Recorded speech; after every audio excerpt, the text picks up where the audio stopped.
Radha Madhava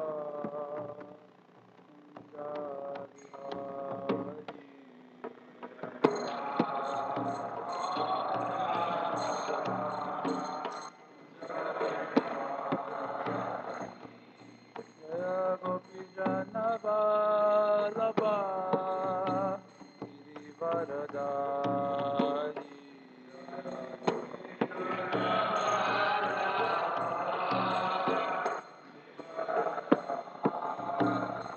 Yasoda Nandana Raja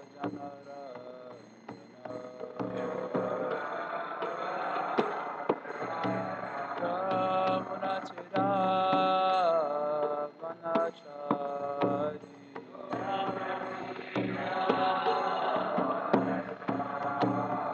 Jaya Radha Madhava Kunja Bihari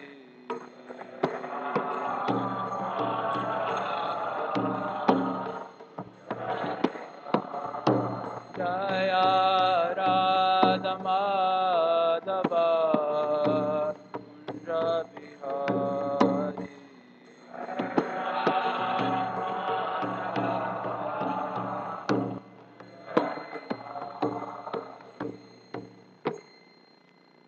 Jayam Vishnu Pai Paramahams Parivraj Acharya Ashutarashata Shri Srimad Divine Grace A.C. Bhaktivedanta Swami Prabhupada Ki Jai Jagannath Srimad Bhagvatam Ki Jai Gaur Pranandi All glories to the assembly, all glories to Shri Shri Gauranga.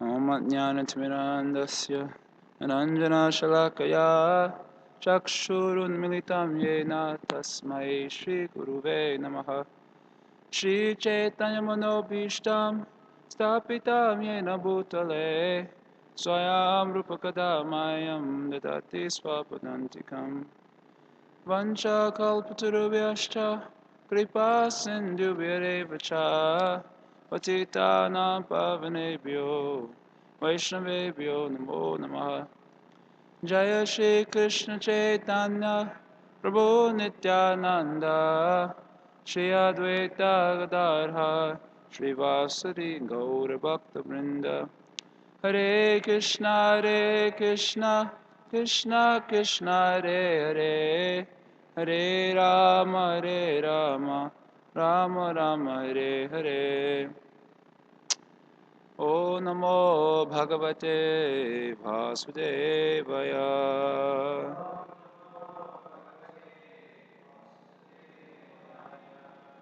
O Namo Bhagavate Vasudevaya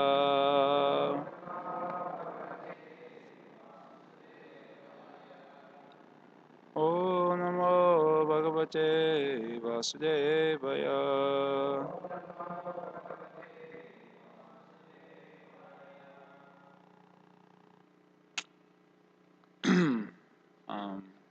Srimad Bhagavatam, Canto 5, Chapter 18, Verse number 27.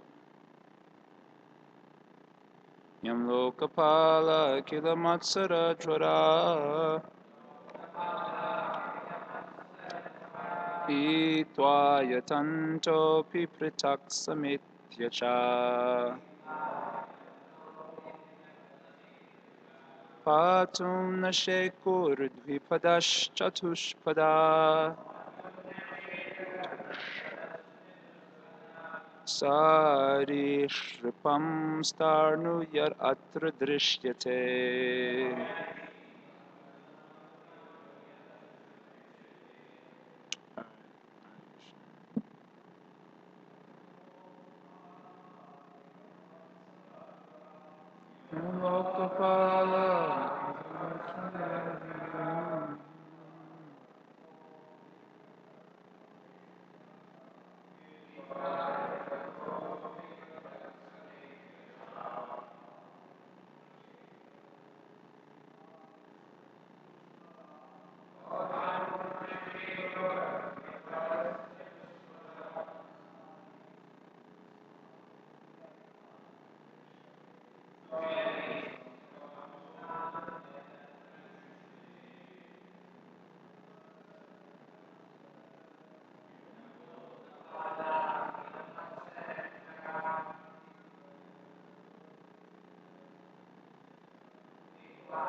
Yam Hum You Lokapala, the great leaders of the universe, beginning with Lord Brahma. Kila, what to speak of others? Matsura Jara, who are suffering from the fever of envy. Hitwa, leaving aside. Yatanta, endeavoring. Api, although. Pritak, separately. Samedya, combined. Cha, also. Patum, to protect. Na, not. Sheku, able. Dvipada, two-legged. Chatupada, four-legged. Sarishripam, reptiles. Stanu, not moving. Yet, whatever. Atra, within this material world.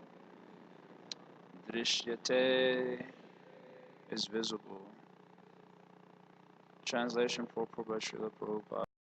Jaya.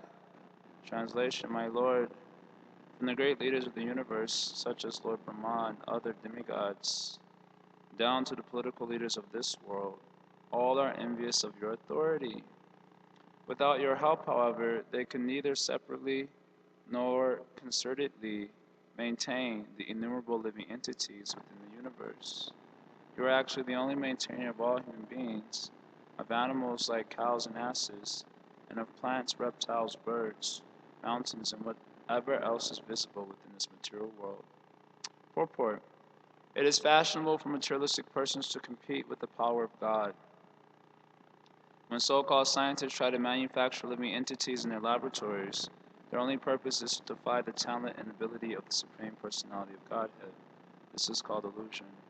It exists even in the higher planetary systems, where great demigods like Lord Brahma, Lord Shiva, and others reside.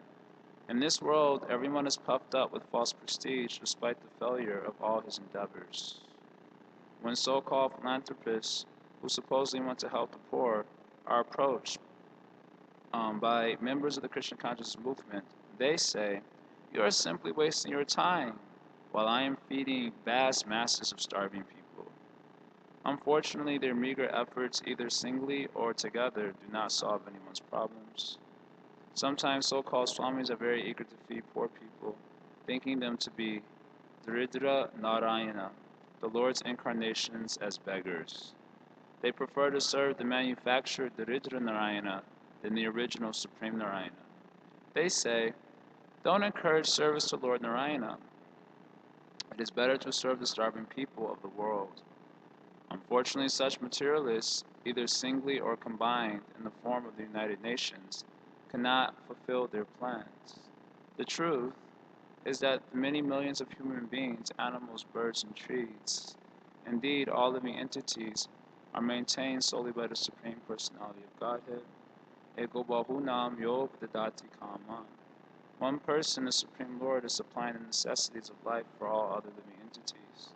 To challenge the authority of Narayana, the Supreme Personality of Godhead, is the business of asuras, demons. Yet sometimes suras or devotees are also bewildered by the illusory energy and falsely claim to be the maintainer of the entire universe. Such incidents are described in the 10th canto of Srimad Bhagvatam, where Shukadeva Goswami tells how Lord Brahma and King Indra became puffed up and were eventually chastised by Krishna. Srila Prabhupada ki Jaya. I thought the previous verse was the verse I had to discuss, so I wasn't prepared for this one. Anyway, the quality of the first quality Krishna mentions of the asuric person in the Bhagavad Gita is pride. This is the first quality of a demon. So anyone who is suffering from pride, is a demon. Or at least, at the very least, is having some influence in the mood of Sura Bhavam. So this is, if anyone's doubting if how much they're a demon or not, then it can be understood by the existence of pride and to what degree. The more proud one is, the more demoniac he tends to act and behave. And of course, the less proud, the more saintly. And when you have no pride, then you're extremely saintly. So the effect of pride, as being discussed here, is that it does not allow one to appreciate his dependency on others, especially doesn't allow him to appreciate his dependency on the Supreme Lord. This is the basic effect of pride. So one thinks, without the Lord or without others, I can accomplish everything. And in this way, his behavior becomes increasingly absurd. Because in the beginning, one can imagine himself able to accomplish so many things alone. But then as he takes on the activity, then it becomes apparent that he is requiring so much support.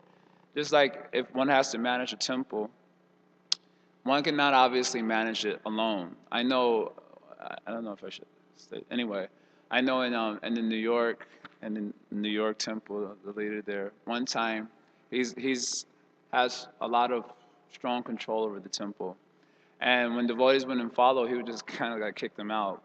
And then he said, I'm prepared to do everything myself. And the temple is actually huge. It's like I don't know how many stories, it's a 7-8 story building. It's a huge building. And then, and deity worship and cooking and bills and so many things have to be done. And he would, and he told one time, I guess in frustration with a particular devotee, that he's prepared to do everything himself. But if you have to manage a temple, you cannot do it by yourself. You cannot even do it with a small crew of people very effectively. You need a lot of people to manage a temple. So then, if one tries to maintain a situation without recognizing his dependency on others, and ultimately his dependency on the Supreme Lord, then his activities become more and more absurd and ridiculous because he's constitutionally subordinate and requires shelter. This is the main point that the Shastras want us to understand, that we as constitutionally require shelter for our support, for our existence. So then to the degree one recognizes that, to that degree he actually surrenders to God and he becomes a devotee. And to the degree he does not acknowledge that, he becomes proud and tries to do everything himself. And so this is being mentioned here by Matsura Jara. Matsura Jara means here the fever of envy, because persons are envious of the position of the Supreme Lord. Then they are trying to compete with his position. That's what Prabhupada is describing here in the purport. And this is extending all the way to the Lord Brahmins and the Indras who challenge the authority of the Lord, all the way down to the materialistic persons of this world, political leaders and so on, who challenge the authority of God.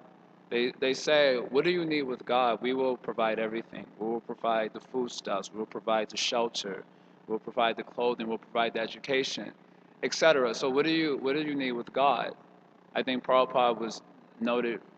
He told of, I think, the communist situation where people were starving, and the communists told the people there to go pray to God to get foodstuffs. So they went and prayed to God, and no foodstuffs came because, of course, the government was hoarding all of it. and then after they they weren't able to get the bread stuff from God, they came out and said, we can provide the bread stuff. You just give up this God and we will give the bread stuff. So what do you need with God? And Srila Prabhupada said, well, where are they getting it from? And very simple argument, but hard to understand when you're hungry, I guess. So the idea here is that living entities are an illusion, and they think they're not dependent on anything or anyone. Krishna, in the chapter, I think, 15 of the Bhagavad Gita, he tries to describe many ways how the living entities are dependent upon him by describing how he's the fire of digestion. He's the light of the moon, which is giving life to the vegetables, otherwise they cannot grow. He's the light of the sun, which allows everything to actually grow and function in the material world. He's a source of rain, which brings up the foodstuffs and other such things. So even on the most basic level of existence is the necessity to eat. And so therefore Prabhupada is speaking a lot about philanthropists who provide foodstuffs for others. This is the most basic necessity of all living entities. It's called Annamaya consciousness, where one has to eat in order to live. And so naturally, this becomes a major priority on the list of most conditioned souls, even devotees. Without eating, we don't know how we can function. I've heard some devotees say, if I don't get certain meals of the day, then there's no question of hearing, chanting. What is the use of all these things? That influence may actually come on the mind on account of Annamaya consciousness. So that's a very prominent consciousness for all conditioned souls. The most fundamental basis of existence is the necessity to eat. So Krishna, in many places in the Bhagavad Gita, describes that in order for that necessity to be fulfilled, then he is the one who has to provide for that. Where is the food stuff coming from the ground? And how does the food stuff grow out of the ground? Even if someone says, no, we're meat eaters. But in order to maintain the animals, they depend on the land. You may depend on their meat, but the animals depend on the land. So where is the food stuff out of the land coming from? Krishna says, of course, it's coming from the rain. And where does the rain come from? From the performance of yajna. So then if that isn't done, then rain doesn't come, then you don't have your food stuff. You can't solve your chapati problem, as it were, without the rain, and that's coming from the Supreme Lord, who's pleased by the performance of yajna, which is mentioned in the Vedas. So then so how do you get the rain to come? I never, generally, due to the influence of the demoniac mentality, we don't like rain. I don't know, generally because rain tends to put a dampen on the sense gratification program or the mood of enjoyment, oftentimes, unless it's like a romance scene or something. The rain is oftentimes kind of like a damper on the spirit of enjoyment. So when it starts raining, I don't know about you, I remember growing up, and I hate the rain. I would hate getting wet with my clothes on, etc. And but we don't realize how the rain is so essential for our existence. If you ask kids today, where does food come from? They'll probably tell you Dominic's. Or the Jewel Osco or Walgreens, because there's such a disconnect between how we're actually dependent on the Supreme Lord and the way we conduct our society today. We create an illusion that we're not dependent on anyone. I have technology, I have my education, I have my Dominic's and my Walgreens, I have medicine, etc. So where is the dependency on God? Actually, in a traditional Vedic culture, was much better without the technology, without the hospitals, without the stores that you could just walk to and so on. That situation is actually much more conducive for realizing our dependent nature, and which is the idea of Vedic culture. And the modern culture, although it seems to be highly convenient, it's very destructive to the soul's understanding his dependent nature on the Supreme Lord. So although even perhaps many devotees will consider this a great facility, that we have technology, we can communicate across the globe in seconds and etc. Actually, all these things become impediments for the soul's actual realization of God. Whereas in the Vedic culture, suppose you get sick. Nowadays, you get sick, you can just take medicine and continue to go on with your activities of sense gratification. You don't have to depend on family. You don't have to depend on friends. Just go to the store, get some NyQuil or something, take a little rest, and get up. And you can still be operative, even though you're actually quite sick. And this is considered a form of advancement.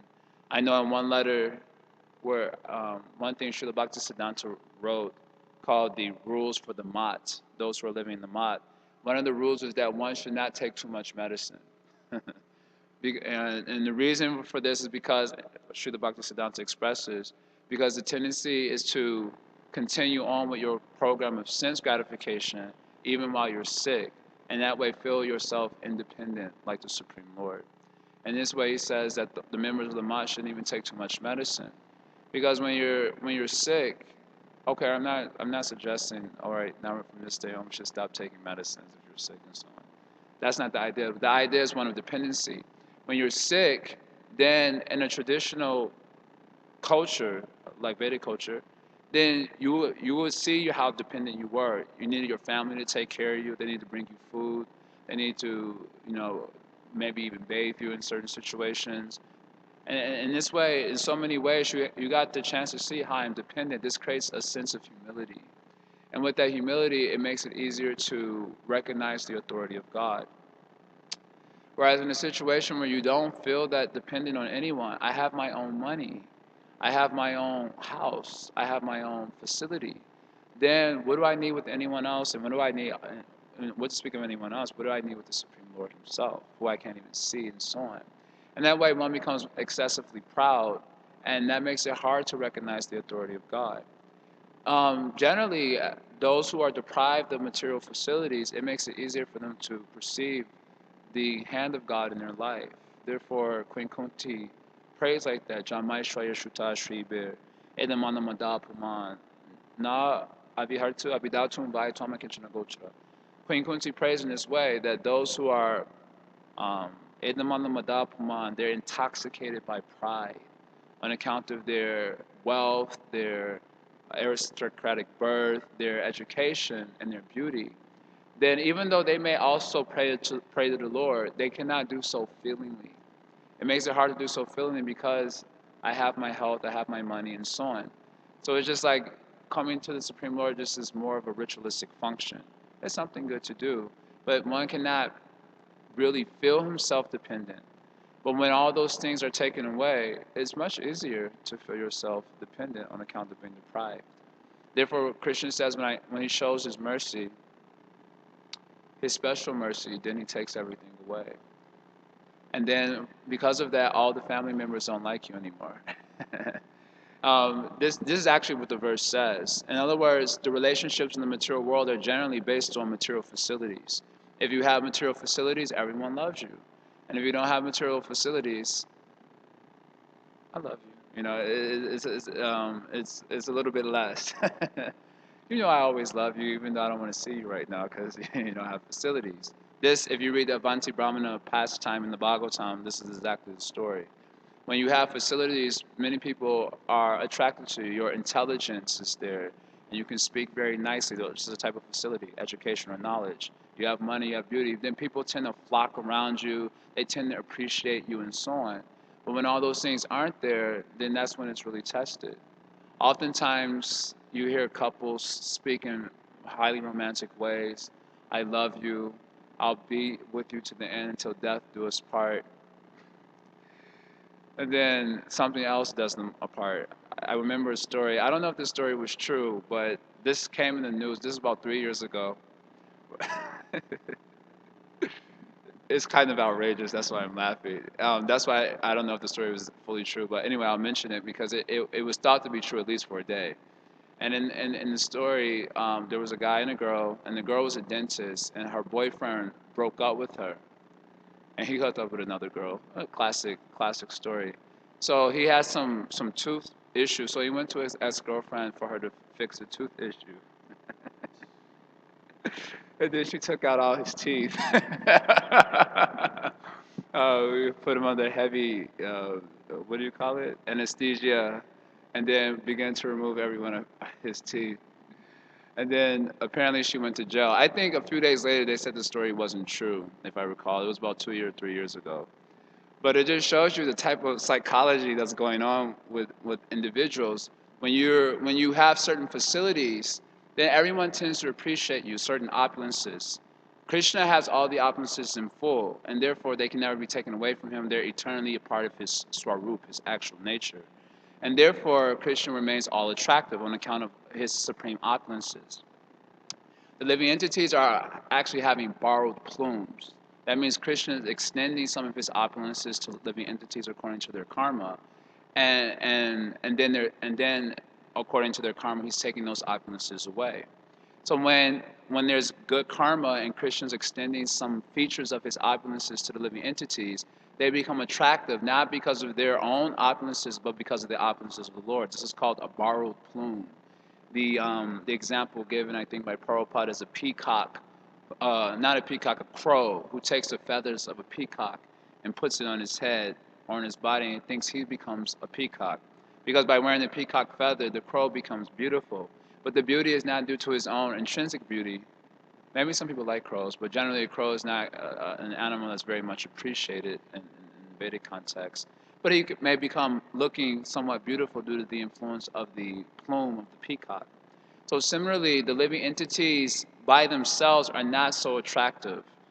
They can't attractive in the sense of being able to give shelter. They don't have opulences by which they can actually, on their own merit, instill that confidence in other living entities.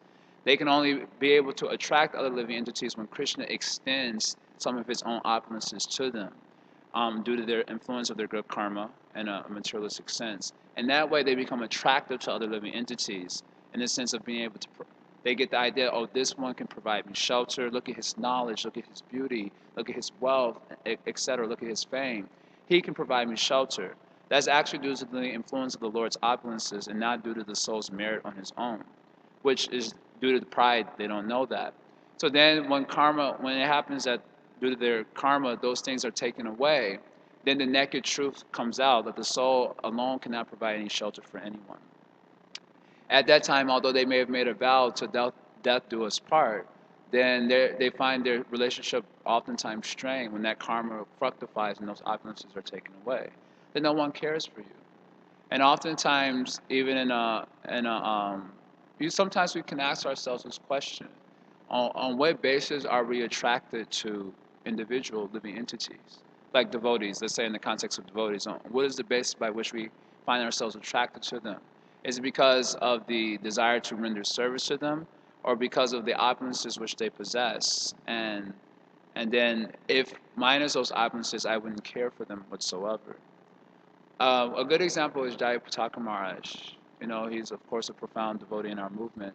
And later on, he had this heavy stroke, by which he was requiring so much support due to the influence of the stroke. And by the prayers of devotees, he's, still very much operational and traveling around the world and all these things. And what I found particularly um, wonderful about this particular incident in our movement was how so many of his disciples were rendering service to him in a very intimate sort of way.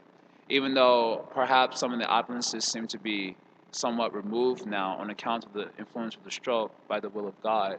So the disciples, due to their service attitude, they were rendering very intimate services that would be very difficult to render for those persons who didn't have a strong service attitude towards the spiritual master. So sometimes we live in a world of romance where we think our desire to serve is very profound, and we really love someone. We just wanna serve them and be with them and so on. But then when their opulences are removed by the influence of God, you know, um, wealth, health, maybe their beauty, etc., then people lose their enthusiasm to associate or to render service, showing, um, of course, showing maybe the mundane nature of our own consciousness, and also showing the reality that no living entity alone can give shelter, that the Supreme Lord is actually the only shelter for any living entity. So, persons in this world, they try to compete with the Lord, not knowing that their strength is coming from the Supreme Lord Himself. When Prahlad Maharaj was questioned by his father, where's everyone in the universe is afraid of me, but you're not afraid of me. What is the source of your power?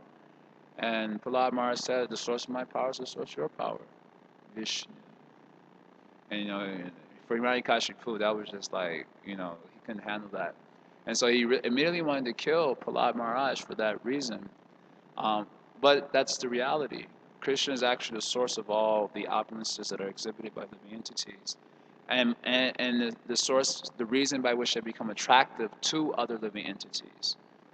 Only when we're having great pride, we cannot appreciate that, and therefore tend to challenge God, using His own opulences to do so.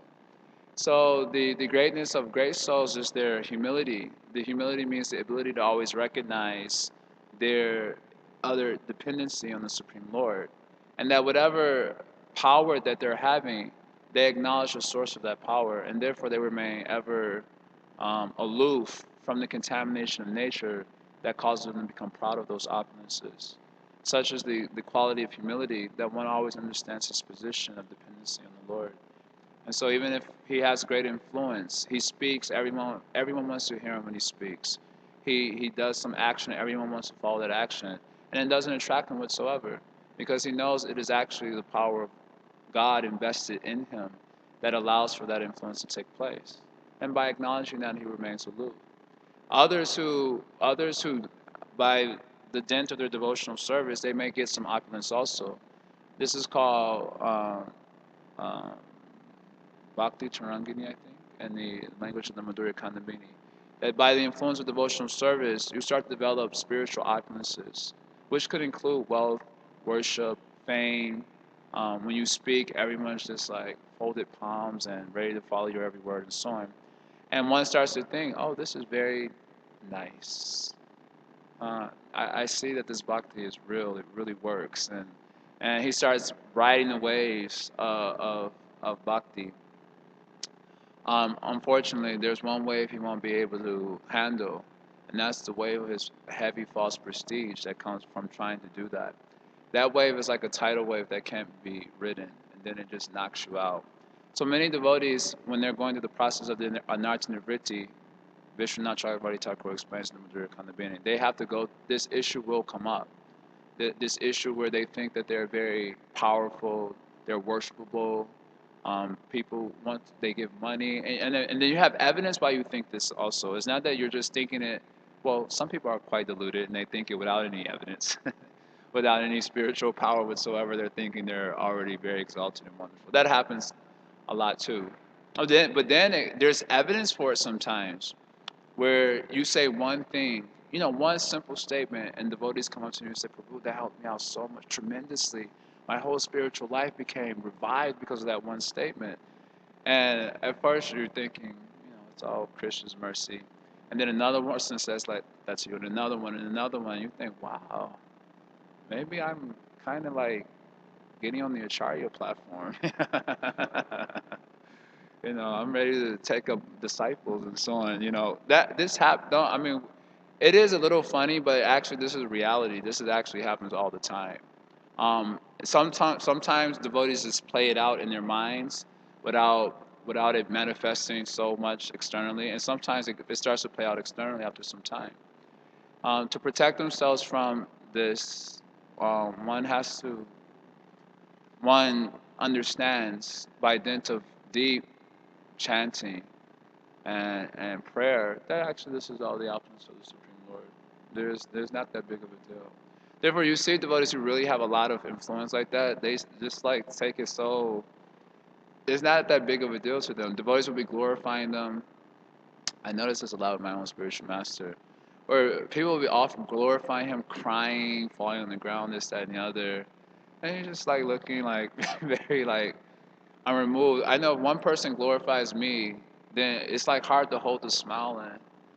Someone says you're like something very poetic and beautiful, and to try not to smile would be very difficult. To try not to show your appreciation.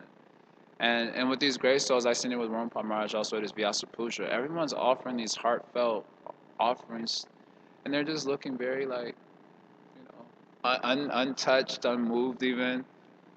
A real neophyte devotee would actually feel somewhat offended seeing the unreactive nature of such devotees, because they acknowledge their dependency on God and therefore are unbewildered. I remember I think I asked Prabhupada Maharaj this question at the Vyasa Puja question and answer session. I asked Maharaj, how is it that he remains so grave when everyone's like making offerings, they're crying, they're speaking very poetically, and then the rest of us in the audience are totally moved by it. We're moved to tears even often. But I see you, and you're just like looking and look kind of somewhat unmoved. And so how is it that you're able to maintain your gravity? He gave a simple answer, but and the simple answer is the essence of what I'm saying today. That it's simply a joke to take those things very seriously, or to think of yourself independently of the mercy of the Supreme Lord and His opulences coming down through Guru Parampara. So anyway, this is the idea here. I did my best. I wasn't fully prepared for this discussion. Are there any questions? Anyone wants to ask anything? Say anything? Hare Krishna, thank you very much. You're mentioning how one feature of materialistic consciousness is one thinks himself independent, he doesn't need to rely on others, etc. I was thinking that as devotees, aspiring devotees, we are meant to develop strength of mind, thoughtfulness, and ultimately complete dependence on Krishna. And that can sometimes look like being neglectful of other persons just out of our sheer surrender to Krishna. Like, for example, Richard Maharaj abandons his duties of the kingdom, so he's neglecting all of those relationships to just pursue his his spiritual protection. So, what are some other factors we can keep in mind to determine for ourselves whether we're influenced by material pride or whether we're actually trying to just do our service to Krishna and be surrendered, etc. Well, let's take the same example of Parshit Maharaj, where he is completely dependent on the Supreme Lord, and so he went to the bank of the Ganga to fast until death. And how did that dependency on the Supreme Lord manifest itself? It manifested itself as the appearance of Shukadeva Goswami. And I think in the 19th chapter, he specifically acknowledges that unless the Supreme Lord inspired you to come here at this particular time, then how is it that I'm getting this opportunity? Certainly this is due to the Lord's being happy with the Pandavas, and because I'm following that line, so the Supreme Lord is showing me this mercy by inspiring you to come to me at this, this time in my life. So the dependence on the Supreme Lord obviously is inclusive. Well, let's say inclusive of things like devotional service, beginning with hearing and chanting. And to hear and chant, you require other devotees. To hear means another devotee is involved. Chanting, you can chant by yourself, but in order to be Sankirtan is considered the superlative function, anga that requires devotees, etc. So in this way, when one can conceive himself as only dependent on Krishna, but how that dependence manifests in itself. Even on the material platform, this is the same point I was making from chapter 15 Bhagavad Gita. One is dependent on the Lord, but how's it manifesting itself? Okay, foodstuffs, and rain. So one doesn't exactly perceive, or need not necessarily perceive Krishna's acting directly to understand that it's Krishna who he's dependent upon. He takes medicine, he still thinks I'm dependent upon Krishna. And if the medicine is to work, if the potency in the medicine is to work, it's due to the influence of Krishna. Because Krishna says in Bhagavad Gita, he's the healing, what is that? Yeah, the healing herb. Is there another way to say it? Anyway. So the potency in the herb that makes it finally successful is the mercy of God. And so on. In this way, one can feel himself completely dependent on the Lord, but how it may manifest in his practical life. For those who are not aware of the devotee's consciousness, he may see it as dependent on so many other external factors. Whereas on a personal level, one knows very well what is going on. So he may go to the doctor and get medicines or get surgery or whatever. But he never forgets his dependence on the Supreme Lord. It is the Supreme Lord who allows these things to actually function. Or it is the Supreme Lord who's giving the inspiration in my heart to take this particular direction. And in this way, the devotee always conceives of his every aspect of his existence is dependent on the Supreme Lord, like that. And so, if someone is conceiving, I'm only dependent on God, and he becomes an impersonalist. as a result. That may just be due to lack of full understanding of how Krishna is manifesting his light. Sometimes sometimes when we offer prayers to the Supreme Lord, we already expect a certain type of reciprocation from the Supreme Lord. So when we pray and we don't see that type of reciprocation, we feel that the Lord has neglected us. But the Supreme Lord is independent. He may be reciprocating in another way, which we happen to not notice on account of being attached to the Supreme Lord reciprocating in this particular way. And this way, a person has his vision of how the Lord is protecting him and so on is very small-minded. So you might have to advance to see how the Lord is actually manifesting everywhere all the time around him. Like that, I think does that address the question? I think okay.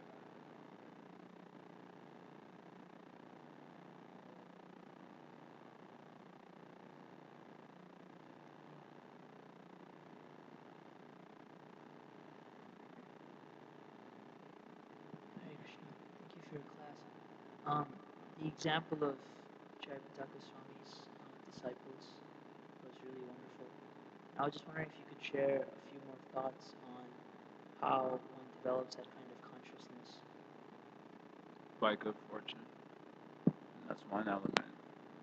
Because spiritual life, the challenge of spiritual life is that we're often self-deceived. This is one of the major challenges of spiritual life. So we think that we're somewhere where we're actually not. We're often self-deceived in this way. And then Krishna brings out an authentic situation. I always like to give the example of Arjuna in the first chapter of Bhagavad Gita, where he's very enthusiastic to fight the war. He tells Krishna to pull his chariot in the center of the battlefield with great enthusiasm. But Krishna knows what's up. So he pulls his chariot right in front of Bhishma and Drona, his two greatest attachments. And then Arjuna immediately becomes bewildered and doesn't want to fight, etc. So Krishna has a way of authenticating our actual state of consciousness because self-deception is so powerful. And so similarly, we think that we're so devotional, we have a deep service mood, we're ready to do anything. I remember when you hear all these wonderful stories about guru disciples relationships, so you often tend to adopt that mentality thinking that it's so easily achieved. I remember when I first heard about Narottam Das Thakur and how he cleaned the stool of his spiritual master and so on. I was like, yeah, I'm ready for that also, I'm ready to die for my guru and all these things like that. And then a few years later, you having doubts about if your guru is a guru, or something like that. And this happens all the time with devotees. So Krishna has a way of creating events in our life to help us authenticate our consciousness, and that is actually maybe an aspect of our good fortune, because we're self-deceived, and therefore Krishna creates a situation to help us see that we're not really there yet, and that we have to improve ourselves. Now, if someone is very sincere, they'll see that okay, I was actually self-deceived, and I really do need to improve myself. Now I really need to be practicing in a different way. I need to shift gears in my consciousness and so on. If a person is not as sincere, then he just blames the situation, or he blames the devotee, or ultimately he blames the Supreme Lord himself. So good fortune is a real element of getting that consciousness and kind of getting the hard punches in life to help us show that our consciousness needs improvement. This situation in the material world is always a disappointing one, as far as our material ego is concerned. The service, when there's a service ego, there's never a disappointing situation. That's the amazing thing about a service ego, in one sense. Um, in the sense that the circumstances, when there's shortcomings in them, when there's sudden events that are not very favorable and so on. But a service ego, there's never really a disappointing situation. It's just Krishna's mercy manifesting. And I just need to um, understand that this is the will of the Lord. My favorite example, which I always give, is the example of Parikshit Maharaj being saved by the Supreme Lord in the womb of his mother in his youth, and then in his older life being allowed to be cursed by a Brahmin boy. And Prabhupada was a beautiful purport. Why he didn't complain about that? He didn't say, "Well, Lord, you were there in my youth, protected me from the weapon of Ashwatthama. Why now you are not protecting me from the curse of a Brahmin boy?" Rather, Prashamaras thought, oh, this is the will of the Lord, and who am I to challenge the will of God? And by such a service ego, he gained the inspiration within his heart from the Supreme Lord to go to the bank of the Ganga, and that facilitated the speaking of the Srimad Bhagvatam, which is for the benefit of all of us. So with a service ego, it's really hard to be disappointed in the material world. But with a material ego, the whole material existence is actually disappointing at every step of the way. Every step of the way, material existence is disappointing. It's full of hardships. It's full of heartbreak. It's full of just disappointing situations, one after another, after another. So when we're self-deceived, we think that our service ego is becoming very strong and powerful, and I really just want to serve.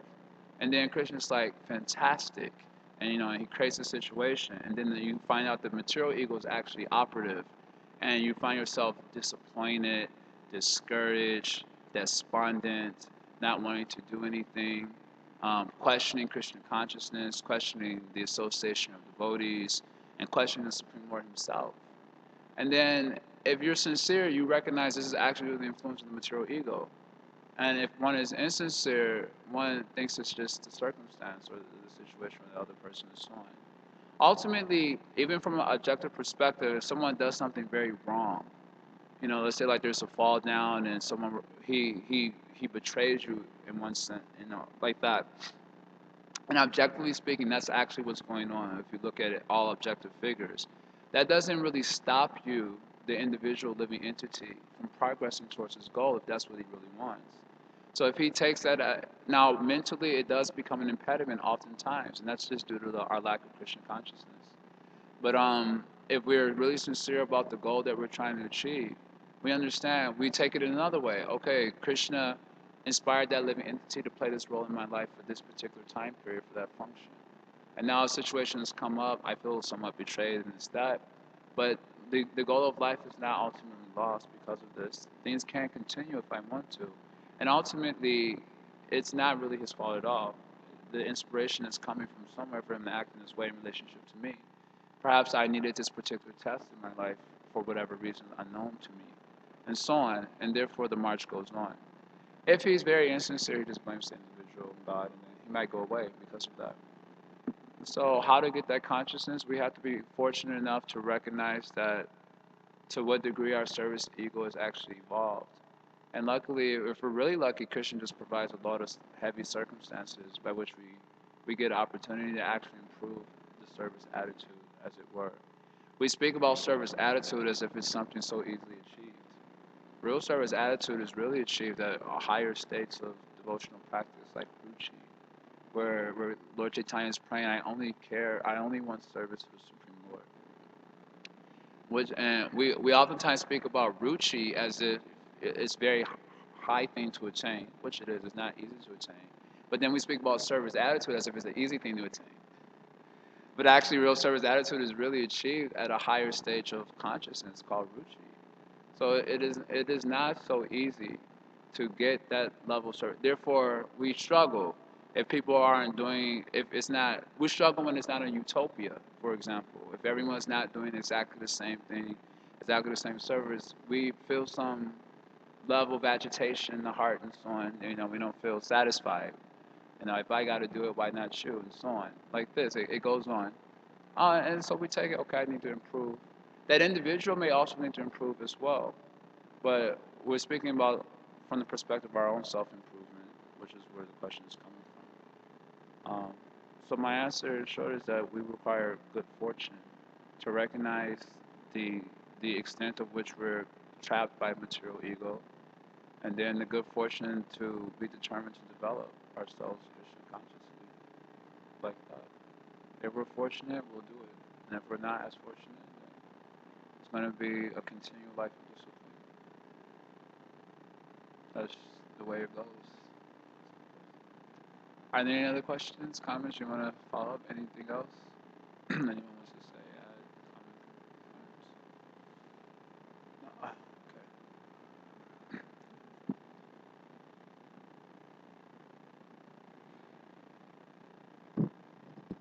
Thank you. Just wanted to ask your maybe a comment on this purport I was reading where Prabhupada mentioned specifically that in order to get free from false ego, one should worship Lord Shiva, who always meditates on Sankarshan. In other words, I believe that Sankarshan is presiding deity of false ego. He's worshipped by the worship of Lord Shiva. In the same place, I don't remember the exact reference. He mentions to get free from mental disturbance, one should worship Anirudh, who can be worshipped by worshiping the sun, the moon planet. So there are a few statements like that where Prabhupada seems to mention the specific means of worship targeted towards that end. And I was just curious if you're familiar with that passage. I am. I forget. I feel like this section comes in the third canto in Lord Kapila Dev's teachings. You don't remember where you're reading it from? I feel like that's where it comes. I would have to look that up. I'm not able to speak much about it now. But there are other places also where it mentions in order to overcome false prestige, one has to worship a devotee, like in the 7th canto, chapter 15, or in the Mana Shiksha. So, you know, I guess you could just say it's a principle of worship that helps one to overcome false ego, or you can just worship Krishna, who's the source of all these functions as well. And more important than worshiping Krishna is his devotee, which has also been given as a specific remedy for false prestige. So I'll have to look at those particular sections and we can try to make a reconciliation of the two ideas.